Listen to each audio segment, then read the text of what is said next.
Hello everyone, আজকে চলে এলাম একটা মিনি ব্লগ নিয়ে। তো আমার সকালটা কীভাবে শুরু হয় তোমরা খালি দেখো। এই যে ঘুম থেকে উঠেই আমি আমার চুলটা ঠিক করে নিচ্ছি। রাতের বেনুনি করে রাখা চুলটা খুলে আমি খোপা করে নিই। তারপর সারাদিন যে গরম পড়ে, সকালবেলা ঘুম থেকে উঠেই জানলা খোলা, বিছানা পরিষ্কার করা, সেগুলোই করছি। এই যে বিছানা চাদর সব গুছানো, আর সব কিছু গুছিয়ে এই যে আমার ঘর।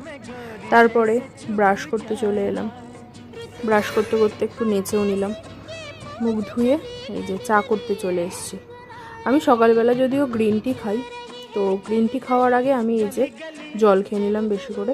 তারপরে এই যে সকালবেলাটা আমার এত ল্যাদ লাগে, নিজের হাতে চাটাও করে খেতে ইচ্ছা করে না, কিন্তু আজকে করতে হলো।